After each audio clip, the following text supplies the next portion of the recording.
in Igbo, for instance, in the Igbo land, there are variances. You have Anambra Igbo, you have Delta Igbo, you have in Imo, you have all sorts of variances in the languages. In Enugu, you have all sorts of variances. So how did you come about that single one that will cut across? The thing is, even in Yoruba, you have to standardize it, Let's not forget, so the BBC has been broadcasting in English for the last 4 odd years, But don't forget that you also have your American-style English, your British-style English. Even in Nigeria, we have our Nigerian-style English.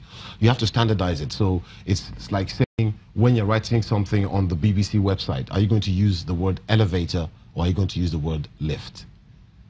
So we standardize it, and we've got, from all these states you've mentioned now, we've got at least one journalist from all these states. So at some point, yes, there'll be some words that maybe if this guy's from Delta State, he might tweak because that's what he's used to. But we hope that people will understand. On the pidgin service, for instance, the way our reporters in Nigeria write their pidgin languages is not the way the reporter in Ghana writes his own pidgin languages. But you've got to take into consideration the fact that when he's writing for the Ghana audience, they want to read it the way that they read it. So there will be these changes once in a while.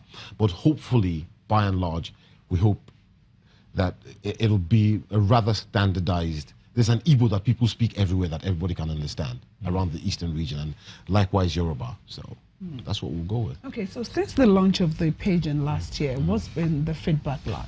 Well, it's been great. It's been great. I mean, we've been able to amass, a nice, young, vibrant, upwardly mobile, digitally connected audience, and it's great. You know how it is. You launch with a lot of fanfare, so your numbers hit a particular peak, and then after a while, it drops a bit, kind of settles, and then you try to build back up, and that's what we're trying to do now, build back up to, But I mean, that's normal. We completely expected that, but we're very happy with it and very proud of it. And the content also is in terms of news and... It's the same thing. So news, there's more news, more technology, because like I said, it's a younger audience. So there's more news, more technology, more business, more entrepreneurship, more education stories and all that. So, yeah. Pidgin, you want to tell me 1 or 2 sentences in Pidgin, to pass on the launch of the BBC, Igbo and Yoruba in Pidgin. Man, I speak Pidgin well now. Okay. So, I tell them, make them not forget to, make tune in BBC Pidgin, BBC Igbo and BBC Yoruba. They start this Monday. Come bbc.com/Igbo and bbc.com/Yoruba. I'm not going to regret them. Well, wait, now hold on. No, you see, you see that what we're saying about standardizing. You've just told them to come onto this website in English. Couldn't you have done it in this language? But you'll answer that when we come back from this break.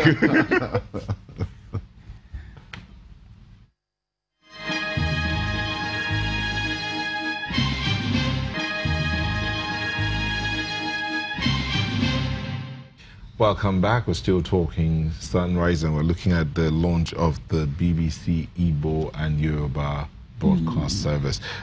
Peter, I asked you a question about, okay, you're telling us about the website, and you're doing it in English. Is it... it's much to my shame, much to my disappointment that I can't speak Igbo or Yoruba. I lived in Lagos for 7 years, didn't pick it up. I lived in Enugu for a year with my twin brother. He speaks fluent Igbo. I do not, so there's something mentally wrong with me. But, what I've done is to teach these people about, journalism. It's good because for them, I mean, it was great because I've worked in Nigeria before, so I know their experience, but I'm bringing also an international perspective to this, so it's great for them. I wish I could have done it in Igbo and Yoruba, but hey.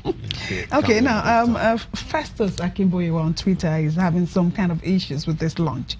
It says BBC launch of Igbo, Yoruba and Pidgin is self-serving. It says they claim they want to tell the story of local audience to the rest of the world, yet there's been wanton killings in Benue, Nasarawa, and not much of it is on Well, I BBC. hear that a lot. I happen to be from Benue State, so the killings from Benue State, and everybody's always, oh, we never hear this on the BBC. BBC never talks about this, and that's wrong. You know, the people who ask these questions, the question I ask them in return is, how many of you actually sit down in front of your TV and watch BBC for 24 hours? You don't. So you probably miss the times when we, broadcast these stories. And it's not BBC Benue. It's not BBC Nigeria. It's BBC World News. So it's where the news takes us around the world. We have reported, the terrible incidents here in Nigeria. Boko Haram, we've done that. We've done other Nigerian stories on education, entrepreneurship, technology. But we have 24 hours to cover the whole world. I understand where people are coming from. People want to hear more about themselves. And with the launch of these two new services now, the most important news to these new services is Nigerian news. I don't see how we're self-serving in setting up these new services and, populating them with Nigerian workers. So nobody's going to call them from London and say, no, I want you to tell us a story about Donald Trump and North Korea. No, the story is going to be about what's happening in your neighborhood.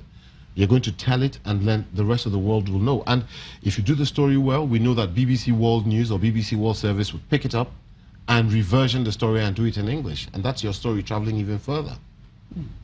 Okay, so this launch on Monday, where is it happening? Well, we just, so we're in the process of opening, and I mean, we've moved in there, but we haven't done a formal opening yet. Our new office is here in Lagos, somewhere in Ikoyi.